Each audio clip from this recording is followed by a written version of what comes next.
재선에 성공하면 김정은 위원장과 만날 것이다. 북한이 비핵화를 정말로 할 수 있을 것이냐. 중동에서 이스라엘이 미국에 대해서 간 전략적 중요를 고려해 본다면 자신이 취임하면 데이 원에 젤렌스키하고 푸틴한테 전화 걸어가지고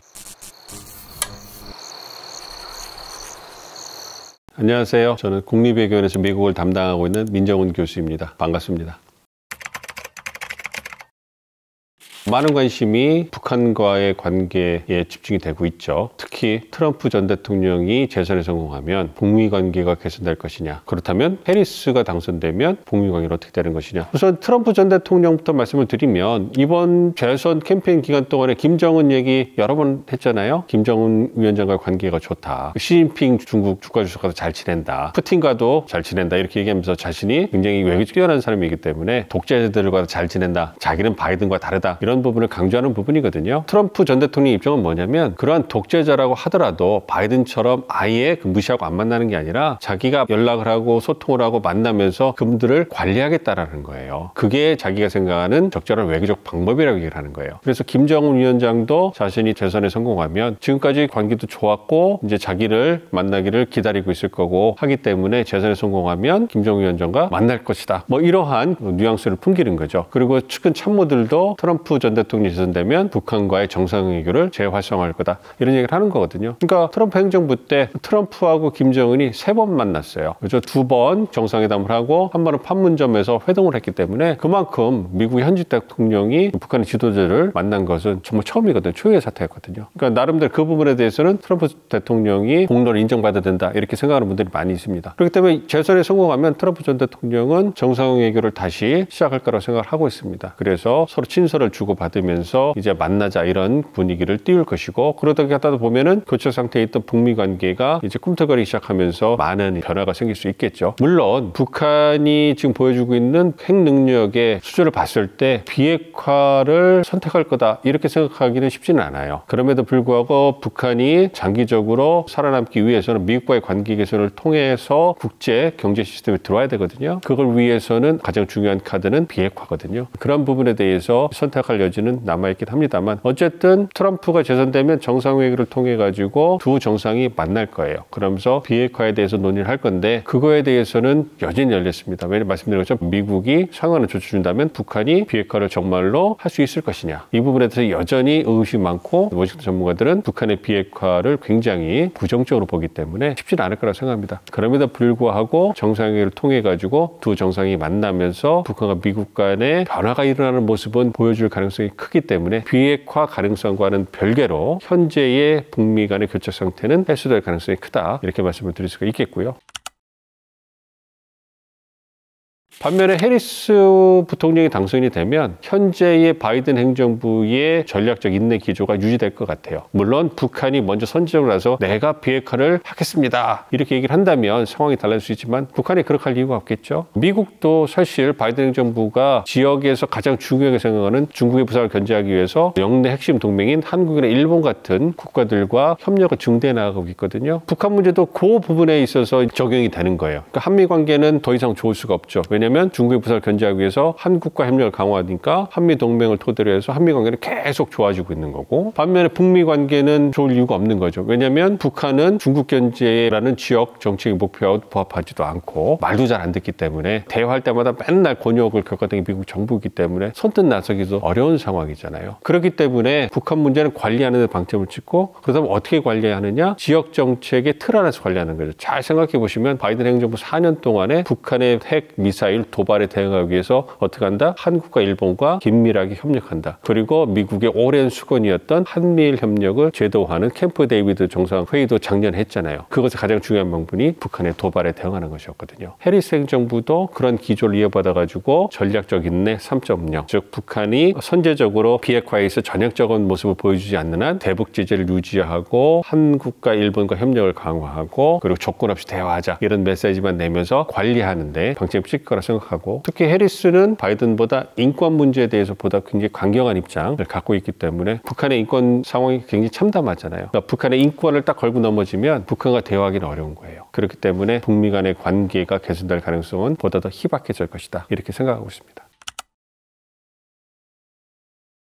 경직된 남북 관계는 남과 북의 문제잖아요. 그런 상황에서 트럼프 전 대통령이 재선에 성공해서 북미 간의 관계가 개선되고 북미 정상 외교가 재개된다 한다면 과연 문재인 정부 때처럼 남북미 협상 체제로 갈 수 있을까? 이 부분에 대해서는 지켜봐야 되는 거예요. 그렇지 않겠습니까? 좀 윤석열 정부에서는 북한에 대해서 힘을 통한 평화를 내세우면서 굉장히 억제를 강화하는 부분으로 가고 있고, 북한도 두 국가를 내세우면서 남북 관계를 굉장히 경색 단계, 완전히 좀 단절하는 이런 상황으로 가고 있기 때문에 만약에 북미 간의 정상회담이 재개될 때 한국이 어떠한 입장을 내세우고 어떠한 역할을 할 수 있는가, 이 부분에 대해서는 지켜봐야 될 것 같습니다. 그래서 북미 관계에 있어서는 변화가 될 수 있는데 이것이 남북 관계에 어떻게 영향을 미칠 것인지는 한국의 입장과 역할이 중요하다고 생각하고, 그 부분에서는 다양한 가능성이 있기 때문에 지금 상황을 말씀드리기 어렵고 지켜봐야 될 것 같습니다.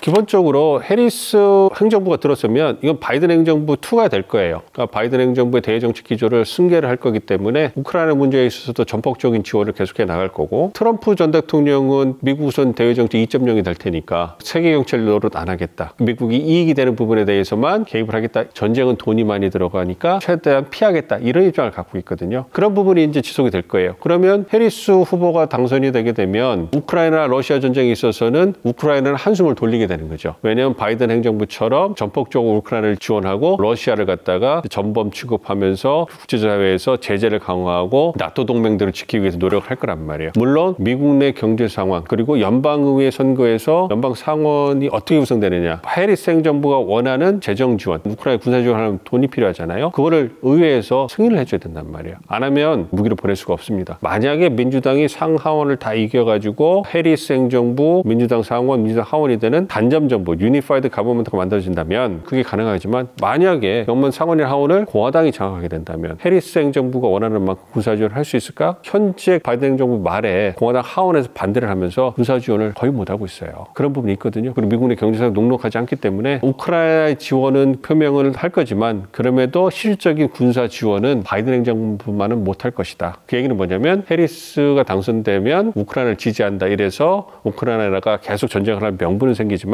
과거처럼 군사무기가 제공되지 않기 때문에 전쟁이 소강 상태로 진행될 가능성이 크다는 얘기예요. 소강 상태로 진행되면서 출구 전략을 모색할 가능성이 크기 때문에 한동안 굉장히 정적 속에 치열한 외교, 군사적인 행보가 이루어질 거다 생각을 하고 있습니다. 어쨌든 우크라이나에게는 해리스가 당선되는 것이 산소호흡기를 될 수 있는 그런 상황이 되는 거고요. 만약에 트럼프가 당선되게 되면 우크라이나는 정말 어려워질 겁니다. 현재 트럼프 전 대통령이 얘기하는 것처럼 자신이 취임하면 데이 1에 젤렌스키하고 푸틴한테 전화 걸어가지고 전쟁을 좀 끝내자, 정전을 하자, 이렇게 팔을 빗든다는 얘기예요. 그래서 이제 협상을 해서 정전, 협정을 이끌어낸다는데, 가장 빠른 시간 내에 전쟁을 갖다가 중지시킬 수 있는 방법은 뭐죠? 현상을 인정해버리는 거예요. 현재 그 우크라이나 동부지 4개 지역을 러시아가 점령하고 있고, 거기에 많은 러시아 분들이 살고 있기 때문에 어떻게 보면 러시아 전문가들은 거기는 러시아 땅이라고 얘기하시는 분들도 꽤 많아요. 그럼 4개 갖다가 러시아가 인정하는 걸 하고, 만약 우크라이나가 나토 가입을 안 하는 걸로 해서 현상을 유지하는 상황에서 그냥 전쟁을 중지하는 협정을 맺자고 트럼프가 강제를 하면, 푸틴 입장에서는 그래 나쁘지 않은 딜이고 우크라이나 받아들이기 어려울 거예요. 근데 우크라이나가 받아들이지 않으면 어떤 일이 벌어질까요? 미국에서 지원이 하나도 오지 않을 거예요. 이렇게 되면 굉장히 우크라이나가 어려진 상황이고 울며 겨자 먹기식으로 따라갈 수밖에 없을 거예요, 미국에요. 그렇게 되니까 현재 진행된 우크라이나 러시아 전쟁에 상당한 변화를 가져오게 될 겁니다. 그렇기 때문에 우크라이나 젤렌스키 대통령 입장에서는 트럼프가 당선되는 것은 반드시 피해야 될 그런 상황인데, 그렇기 때문에 좀 이렇게 지켜봐야 될 것 같고요. 어쨌든 트럼프 전 대통령은 돈을 너무 많이 쓰기 때문에 전쟁을 빨리 끝내야 된다, 이런 입장이기 때문에 트럼프 전 대통령이 재선이 되게 되면 현상을 변화시키는 데는 가장 강력한 후보가 아닐까 생각합니다.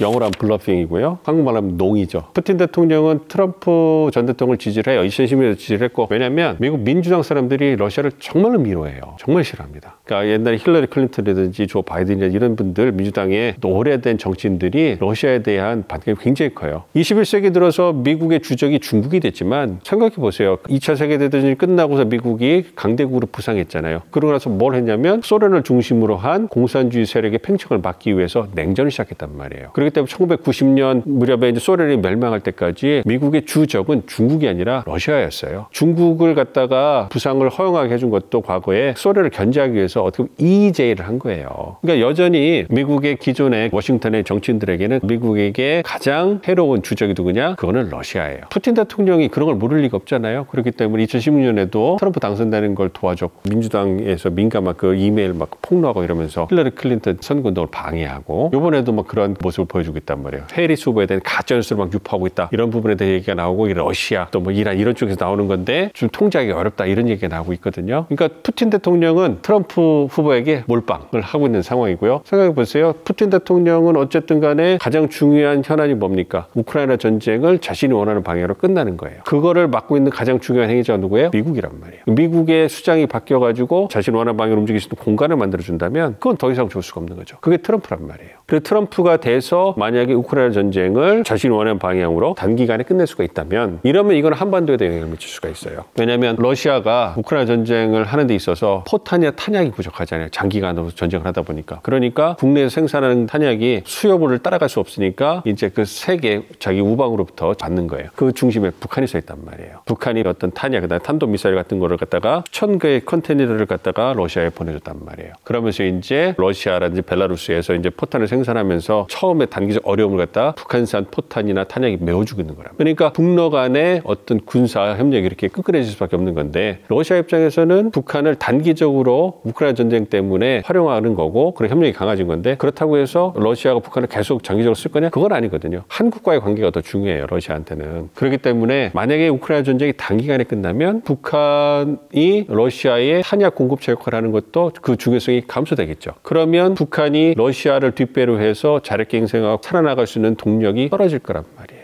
궁극적으로 북한도 러시아의 도움이 감소하고 다른 대안을 마련해야 된다면 미국과의 대화, 한국과의 관계 이런 부분에 대해서도 다시 생각해 볼 수 있는 상황이 되는 거기 때문에 우크라이나 전쟁이 끝나는 것이 그냥 그 유럽 대륙에서의 안보 상황에 영향을 미치는 게 아니라 한반도에 영향을 미쳐가지고 북한의 움직임에 변화를 줄 가장 큰 요인으로 작용할 수 있을 거예요. 그렇기 때문에 트럼프가 당선이 되면 전 세계 안보 환경에 상당한 변화를 가져올 수 있는 가능성이 큰 거죠.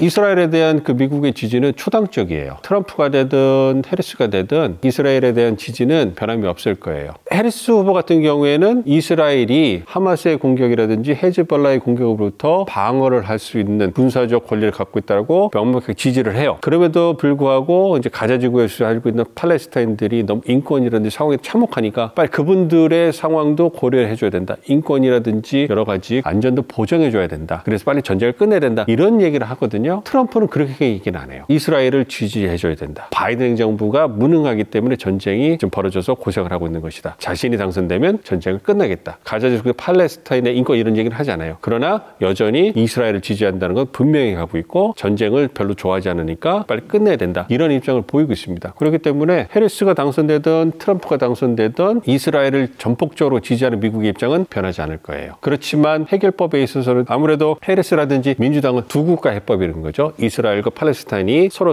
또 독립적으로 잘 살 수 있도록 그렇게 분리돼서 살아야 되는 두 국가 해법을 주장을 하고 있는 거고 트럼프 같은 경우에는 아무래도 좀 다른 자신이 갖고 있는 아브라함 협정이라든지 이런 걸 통해 가지고 다른 중동 내의 역학을 좀 보여줄 수도 있을 거예요. 그러니까 사우디하고 이스라엘하고 잘 지내게 만들어서 이란을 고립시키면서 세력 균형을 다르게 유지하면서 미국의 리더십을 유지하는 이런 모습을 보일 수도 있기 때문에 그런 부분은 좀 지켜봐야 될 것 같습니다만 어쨌든 이스라엘 하마스 전쟁에 대한 미국 행정부의 입장, 해리스든 트럼프든 이스라엘을 전폭적으로 지지하고 아낌없이 군사 지원을 한다. 이 부분은 같고 전쟁은 둘 다 빨리 끝내고 싶어 해요. 그런 부분이 있기 때문에 이번 대선 결과와 상관없이 이스라엘 하마스 전쟁은 지금의 양상을 계속해 나가면서 가지 않을까. 왜냐하면 지금 키를 준 사람은 바이든이 아니라 네타냐후거든요. 그렇기 때문에 네타냐후가 얼마만큼 자신의 국내적인 입지를 갖다가 튼튼히 해가지고 전쟁을 빠져나올 명분이 마련되느냐. 이게 중요한 거예요. 네타냐후 같은 경우에는 국내적으로 사법 시스템도 보수적으로 바꾸려다가 반발에 부딪히고 또 국내 정치로 부패에 연루되면서 굉장히 어렵거든요. 전쟁이 살려준 거예요. 네타냐후 이스라엘 총리 같은 경우는. 계속 그 전쟁을 해야 되는데 네타냐후가 내세운 전쟁 목표가 뭐였냐면 인질을 석방하는 거죠. 구출하는 거. 두 번째 가자 지구에서 하마스를 몰아내는 것. 이거였단 말이에요. 근데 전쟁이 거의 1년 다 됐는데 성공한 게 하나도 없었어요. 있어요. 인질 얼마 전에 그 6명 뭐 살해되고 이랬잖아요. 하마스를 몰아내겠지만 여전히 의구심은 남는 거예요. 과연 저 하마스라는 존재가 사라질 수 있을까? 오늘 A라는 하마스를 죽이면 내일 B라는 하마스가 또 나올 거다. 그래서 하마스는 절대 사라지지 않는다. 이러한 공감대가 형성됐거든요. 그러니까 두 부분에 있어서 가자 지구내 하마스의 거점을 많이 파괴했다고 하더라도 한계가 있는 것이고, 그래서 전쟁만 길어졌지 인질만 죽고 있지 한 게 뭐냐. 그래서 이스라엘 국내적으로 반발이 많이 부딪히고 막 시위도 일어나고 그랬거든요. 그러니까 이제 네타냐후가 선택한 게 뭐냐면 요인 암살인 거예요. 그래서 이제 가자 지구가 아닌, 아시는 것처럼 하마스의 수장을 갖다가 이란 대통령 장례식 참여하는데 그거 갖다가 이제 폭사시켜버린 거잖아요. 그리고 이제 헤즈볼라 수장도 이제 폭사시키고 이란 혁명수비대의 부사령관도 폭사시키고 이러면서 성과를 낸 거예요. 이렇게 되다 보니까 이스라엘 국민들이 지지하는 게 높아졌어요. 그래서 지금 네타냐후 굉장히 의기양양하기 때문에 이런 기세를 몰아서 이스라엘과 주변 국가들과의 역학관계, 특히 이란과 저항의 주가의 역학관계를 바꾸고 싶은 이러한 정치적인 욕망도 있을 거예요. 그렇기 때문에 한동안 전쟁이 갈 가능성이 크기 때문에 지켜봐야 될 것 같고, 유대인 미국인들의 영향, 그리고 중동에서 이스라엘이 미국에 대해서 가는 전략적 중요를 고려해 본다면 그러한 네타냐후의 행보를 절대로 100% 막기가 어려울 겁니다. 그렇기 때문에 이스라엘 하마스 전쟁은 네타냐후가 원하는 방향으로 한동안 끌려갈 가능성이 크다, 이렇게 생각하고 있습니다. 미국의 유대인들의 파워가 금융, 자본, 교육, 문화, 기술 이런 데 안 퍼지는 곳이 없어요. 그래서 소수지만 굉장히 막강한 카르텔을 형성하고 있고요. 특히 이제 막강한 자금력을 바탕으로 해가지고 미국 정가에 상당한 영향을 발휘하고 있는 거죠. 최근에 이스라엘 하마스 전쟁 때문에 하버드라든지 미국 대학 캠퍼스에서 반대 시위가 벌어졌잖아요. 그리고 의회에서 청문회가 벌어졌을 때 하버드 총장이라든지 미국의 아이비리그 대학 총장들이 나와가지고 어떤 입장을 갖고 있느냐 이랬을 때 하버드 대학 총장이었나요? 그분이 이스라엘 지지하는 얘기를 안 했거든요. 결국은 사퇴하고 말았잖아요. 그것은 뒤에서 이스라엘 유대인들의 로비가 있었고 반발이 있었기 때문에 하버드에 대한 재정적인 지원이 끊긴단 말이에요. 그러한 현실 고려 때문에 사퇴할 수밖에 없었죠. 그리고 한 발 물러날 수밖에 없는 이런 모습이기 때문에 그거는 유대계 미국인들이 갖는 미국 내 정치적 영향력을 잘 보여주는 그러한 사례라고 생각을 하고 있고요. 또 말씀드린 것처럼 미국이 중동 지역에서 믿을 수 있는 가장 중요한 우방이 이스라엘입니다. 이스라엘이 없으면 미국이 원하는 방향대로 중동의 세력 균형을 유지하기가 굉장히 어려워져요. 그러니까 대내외적으로 미국은 절대로 이스라엘을 포기할 수가 없을 겁니다. 이번 미국 대선에 대해서 우리뿐만 아니라 전 세계적으로 많은 관심을 갖고 있는데요. 우리 같은 경우에는 미국과의 관계가 우리 외교의 50% 이상을 차지한다고 할 정도로 굉장히 중요한 이해 당사국입니다. 그렇기 때문에 많은 관심을 갖고 있는데요. 중요한 것은 어느 후보가 당선이 되더라도 미국의 전략적 이익, 즉 중국의 부상을 견제하고 미국의 인도태평양 지역에서 이익을 지켜나가는 이러한 전략적 목표를 생각했을 때 한국은 굉장히 중요한 파트너이자 협력국입니다. 그렇기 때문에 어느 후보가 당선되더라도 한미 관계는 계속 돈독해지고 강화해질 거라고 생각하고 있습니다. 너무 미국 대선 결과에 대해서 걱정하지 마시고요. 어느 후보가 당선되더라도 한미 간의 우리의 이익을 지키기 위한 우리의 노력은 지속될 것이다, 이렇게 생각을 하고 있습니다. 오늘 제가 말씀드린 내용은 여기까지고요. 내용이 좋았다면 구독, 좋아요, 알림 설정 부탁드립니다. 감사합니다.